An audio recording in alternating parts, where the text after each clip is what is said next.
Hey everyone, in this video, I am going to go over the charging speed of a level 1 versus level 2 electric vehicle charger.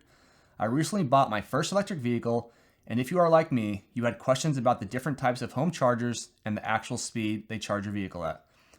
Most electric cars you buy come with a level 1 charger unless you are buying the Kia EV6. Level 1 chargers have the standard plug and will work on any normal outlet at your house and provide easy recharging on the road. However, the downside is that they only charge at about 4 to 5 miles per hour. A level 2 charger is a lot quicker, over 6 times quicker in my case, to charge your vehicle. The downside is that these need a 240 volt, 50 amp outlet. There are two common outlets, the 1450, which is what I had installed, and the 650. I would recommend having an electrician come and wire the outlet for you. Just be aware the 240 volt, 50 amp circuit takes up 2 spots in your panel. Or if you want even faster charging, you can actually hardwire a level 2 charger directly to your panel. I chose to have an outlet installed so when I move I can take my charger with me. Finally, level 3 chargers are the commercially installed ultra-fast chargers found along the interstate. For today though, I am only just showing the home chargers. Like I said, most cars come with one, but if you are buying an EV6 in the US, it will not come with the charger. So I bought the ZENCAR level 1 charger from Amazon. I will put the link below if you're interested. The reason I chose this one is because you can change the amps at which it charges. Most level 1 chargers I saw on Amazon said they charge at 15 or 16 amps.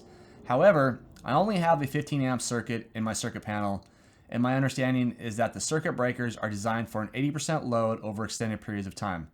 So even though my charger goes up to 16 amps, I can only charge at 12 amps.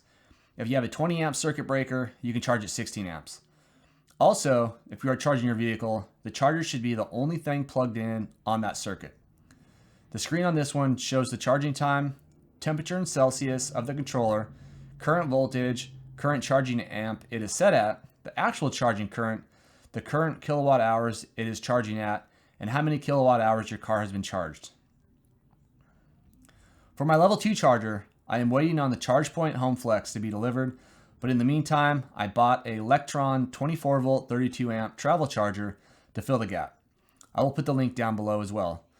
Level 2 chargers go up to 40 amps if you use a plug-in, like the ChargePoint, but I like the Lectron because it has adjustable amp, so if I stop at a place that has a lower amp circuit breaker, I can change the amps and still be good.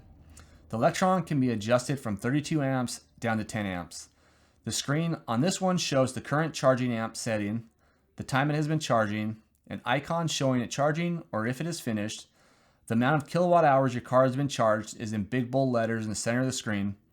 The current voltage, the current amps it's charging at, and the current temperature of the controller in Celsius is at the bottom. Now I'm going to show you the charging speed of the two chargers. Here's how fast the level 1 charges my EV6. Once again, I am running it at 12 amps because my circuit breaker is only 15 amps.